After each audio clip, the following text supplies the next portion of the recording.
Bonjour à tous et bienvenue dans un nouveau JT des Voironnais. Il y a quelques jours, les sapeurs-pompiers célébraient la Sainte Barbe, leur sainte patronne.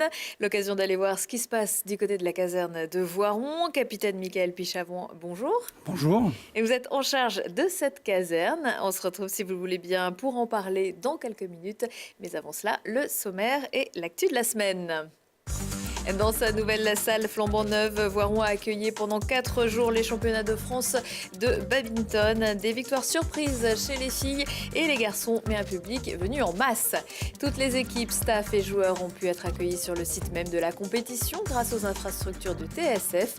200 lits et de nombreux équipements pour travailler et récupérer. Et puis dans l'agenda, une histoire de cochon en pleine bande de Gaza pour le Ciné Repère.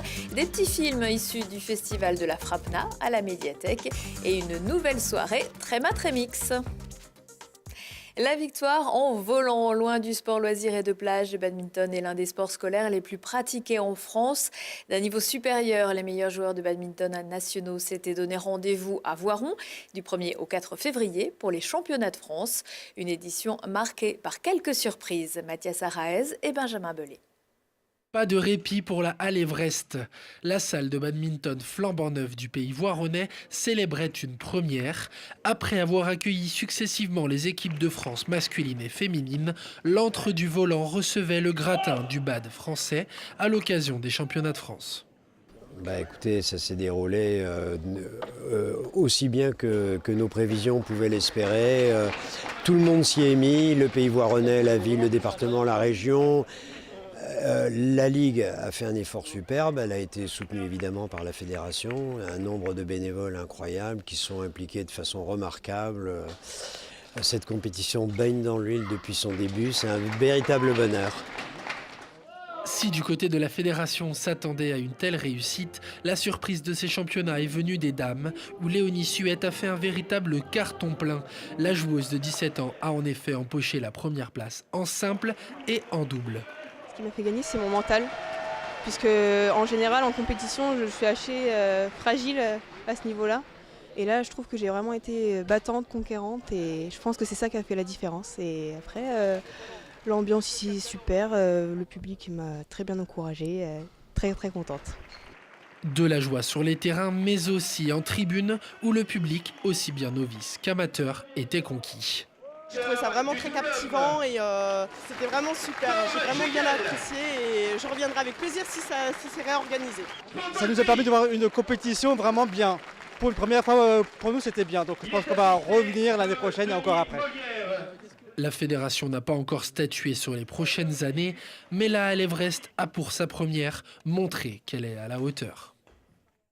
En simple homme, c'est Lucas Clairbout qui s'impose après 3 finales perdues. En double homme, Julien Maillot et Bastien Kersaudy conservent leur titre.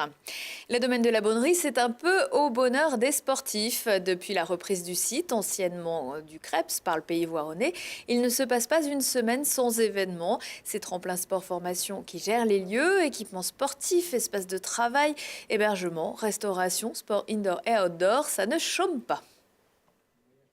L'accueil du mouvement sportif de manière générale, que ce soit du niveau départemental jusqu'au niveau national, voire international, puisqu'on accueille pas mal d'équipes étrangères en basket, en escalade, en badminton bien évidemment, donc sur le site. Après, c'est un hébergement aujourd'hui de 220 lits, et puis on a tout un tas d'équipements sportifs donc dédiés à la pratique. Alors 3 gymnases de basket, typé basket, parce qu'on les utilise aussi pour d'autres activités, un dôme extérieur, 2 des plus gros murs français d'escalade aussi, puisqu'on a un partenariat avec la Fédération française d'escalade et on est pôle olympique depuis le mois de juin dernier. Et à côté de ça, on a toute la logistique autour de l'entraînement, parce qu'avoir l'équipement c'est bien, mais on a investi aujourd'hui dans tout ce qui est récupération, parce que ça fait partie des processus d'entraînement, et puis aussi sur tout ce qui est salle de remise en forme.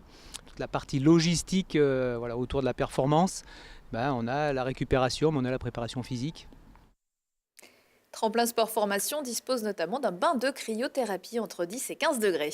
Il y avait aussi du basket samedi soir à Chotard. Après avoir très mal démarré la partie contre Fétia, 13 points de retard à quelques minutes de la fin de la première période. Les Voironnaises de National 1 ont finalement renversé la tendance pour s'imposer 91 à 70 sous les yeux d'un coach qui garde le sourire, enfin presque. On a respecté notre plan de jeu, même si notre entame de match est encore pas bonne. Bon, ça, je ne sais pas si un jour on arrivera à rentrer dans le match correctement. Faire la deuxième mi-temps qu'on a fait dans l'intensité défensive, le collectif qu'on a eu, c'est de bon augure pour la suite. Ouais. Et la suite, ce sera samedi 10 février à Limoges. En rugby, championnat fédéral de Voiron qui n'a pas joué le week-end dernier recevra Villefranche dimanche 11 février à 15h à Géomartin.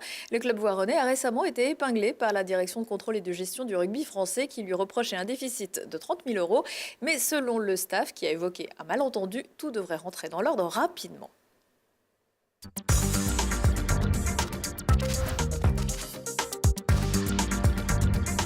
Je me tourne à présent vers mon invité, le capitaine Pichavant. Je rappelle que vous dirigez la caserne de sapeurs-pompiers de Voiron. Vous avez fêté il y a quelques jours votre sainte patronne, la Sainte Barbe. Vous-même, vous êtes en poste à Voiron depuis combien de temps ? Ça fait un peu plus de 5 ans maintenant que je suis en poste. J'ai attaqué mon commandement le 1er septembre 2012. La caserne de Voiron est située à quel endroit ? Elle est juste à l'entrée de la zone des blanchisseries, en haut de l'avenue du 8 mai 45. Donc pas très loin de la brunnerie, ce qu'on a vu tout à l'heure. On est voisins. Voilà. C'est combien d'hommes et de femmes ? Donc la caserne de Voiron, c'est un effectif mixte avec des sapeurs-pompiers professionnels et des sapeurs-pompiers volontaires. J'ai actuellement 20 sapeurs-pompiers professionnels et une soixantaine de sapeurs-pompiers volontaires. Comment on fait si on veut devenir sapeur-pompier volontaire ? Eh bien écoutez, il y a actuellement une campagne de recrutement, il y en a 2 par an. Donc il y en a une qui a débuté pour pouvoir prendre un engagement à partir du 1er juin. Voilà, donc ça commence, la première chose, c'est de m'envoyer un courrier avec une lettre de motivation et un CV. Et puis ensuite, il y a des tests à passer au niveau de notre école départementale qui se situe à la Côte-Saint-André. Enfin, il y a un entretien avec le comité de caserne et puis bien sûr une aptitude médicale à avoir. Et si tous ces feux-là s'allument au vert, c'est avec plaisir qu'après on peut prendre un engagement de sapeur-pompier volontaire. On peut devenir sapeur-pompier volontaire à partir de quel âge ? Alors réglementairement, c'est à partir de 16 ans. Pour des conditions liées au code du travail, sur Voiron, on prend à partir de 18 ans. D'accord. Et ça demande des capacités quand même particulières. Vous le disiez, il y a un test physique. Certes, il y a un test physique et ce qu'il faut aussi prendre en compte, c'est que c'est un engagement qui est très chronophage. Si je veux rappeler un petit peu, ne serait-ce que l'année dernière, sur l'ensemble des sapeurs-pompiers de Voiron, c'est 74 000 heures qui nous ont été données sans compter la formation. La formation initiale d'un sapeur-pompier volontaire, c'est 5 semaines. Voilà. Et après, bien sûr, il y a les formations de maintien des acquis qu'il faut venir rajouter, plus toutes les formations de spécialité si l'agent tient prêt à prendre des spécialités. Donc c'est un engagement qui est très chronophage. Et il faut s'engager, se dire on va avoir tant de week-ends par an, on sait à l'avance un peu en fonction des casernes, le mode d'organisation est différent. Sur la caserne de Voiron, j'ai 5 équipes de sapeurs-pompiers volontaires. Donc ça veut dire que c'est un soir par semaine et un week-end toutes les 5 week-ends. Alors on dit Voiron, vous rayonnez uniquement sur Voiron ? Alors moi j'ai un secteur de premier appel qui comprend bien évidemment la commune de Voiron, mais également la commune de Saint-Cassien, de Chirins, de Coublevis et une partie de la Suran-Chartreuse qui est l'ancienne partie de Saint-Julien-de-Raz.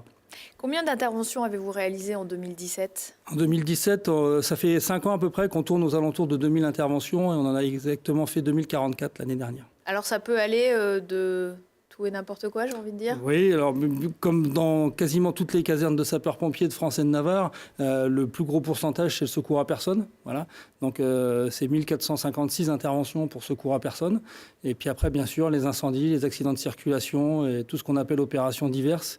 Ça va du secours animalier au déblocage des ascenseurs, aux fuites d'eau.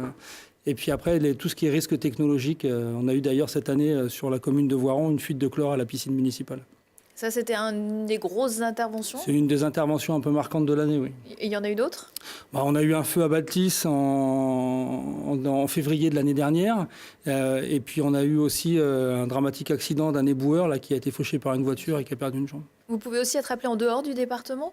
Bien sûr. Sur les feux, par exemple ? Sur les feux de forêt dans le sud. Cette année encore, la caserne de Voiron a participé à la campagne des feux de forêt dans le Grand Arc méditerranéen. Nous sommes partis à 3 reprises, 2 fois au mois de juillet, 1 fois au mois de septembre.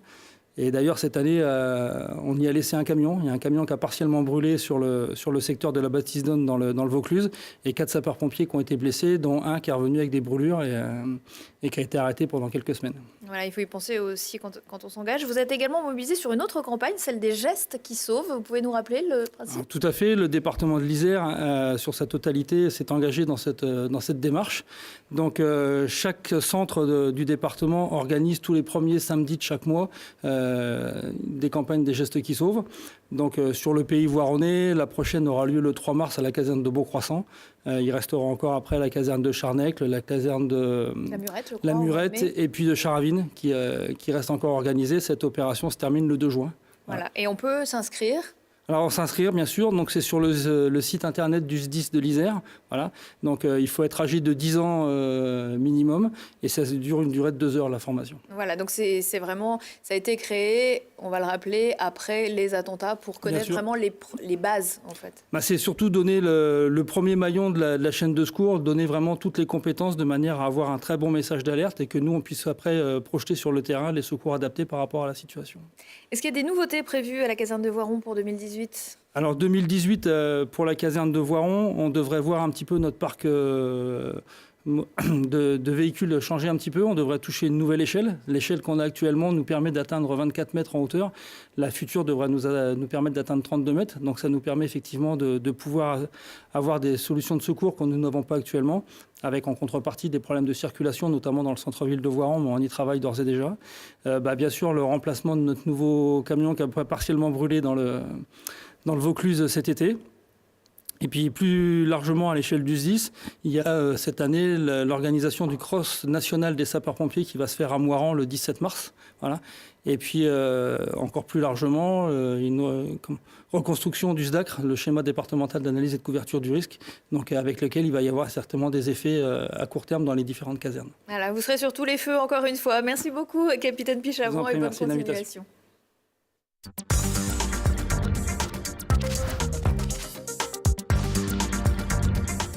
Le ciné-repère voironnais est de retour le 9 février à 20h à la MJC avec dans ses filets un cochon.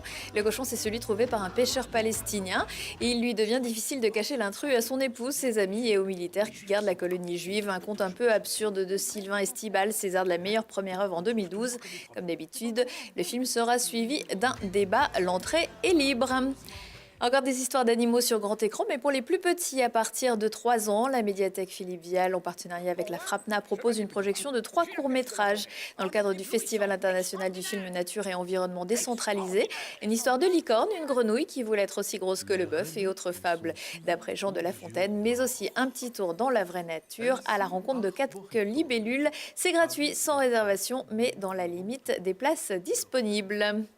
On se quitte avec Jess and the West. Le groupe participe à la prochaine soirée Tréma Trémix, dispositif de soutien aux jeunes groupes et DJ du Voironnais Chartreuse. Ce sera vendredi 9 février à partir de 20h à la salle des fêtes. Pour cette deuxième sélection de l'année, on attend également le rock de Joker Stunning et la pop rock de Lemon Tree. En première partie, le groupe On monte le son. Très belle semaine à tous. You know. Ooh, this is what I sing for you and you alone. And believe me, all my thoughts are real.